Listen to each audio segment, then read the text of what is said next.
अपनी पुत्र बधू को भी नहीं छोड़ने वाला रावण आखिर क्यों माता सीता की इज्जत के साथ खेल नहीं पाया?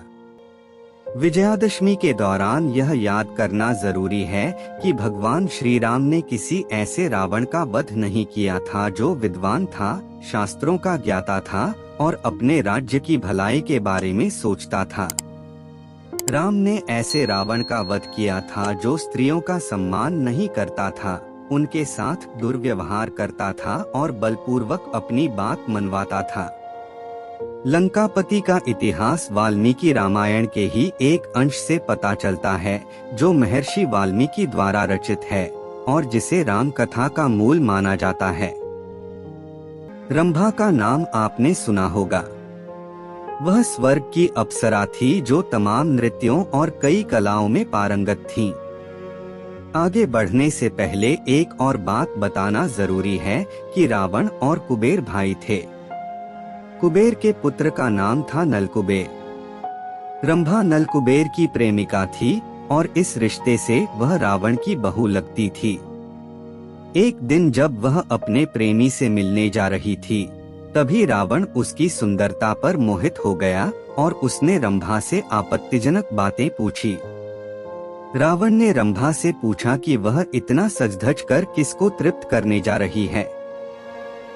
रावण ने इसके लिए संस्कृत में भोक्ष्यते शब्द का प्रयोग किया, जो दिखाता है कि वह स्त्री को उपभोग की वस्तु समझता था। रंभा ने रावण को रिश्ते नातों की याद दिलाई। रावण ने पहले तो मानने से इनकार कर दिया कि वह उसकी पुत्रवधू है, लेकिन जब रंभा ने नलकुबेर के बारे में बताया तो रावण ने फिर आनाकानी शुरू कर दी।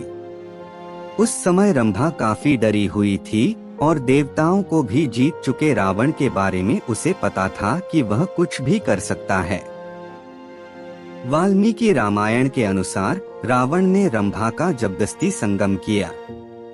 कहा जाता है कि राक्षसराज रावण ने रंभा को बलपूर्वक शिला पर बिठाया और फिर कामभोग में लीन होकर बलपूर्वक उसके साथ समागम किया। रंभा के पुष्पहार टूट गए, उसके द्वारा धारण किए गए आभूषण बिखर गए और व्याकुलता से वह पीड़ित हो उठी।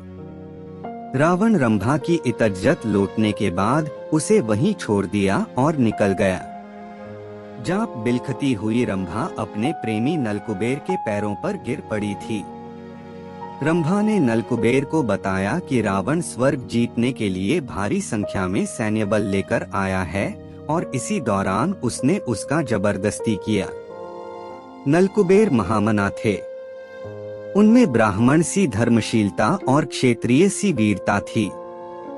अपनी प्रेमिका के साथ हुए अत्याचार से क्रुद्ध होकर नलकुबेर ने उसी क्षण रावण को श्राप दिया कि आगे से उसने किसी भी स्त्री के साथ बलपूर्वक समागम करना चाहा तो उसके सिर के टुकड़े हो जाएंगे।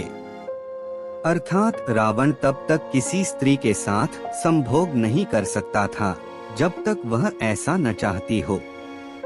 यही श्राप का डर था कि उसने सीता माता को हरण करने के बाद हाथ तक नहीं लगाया।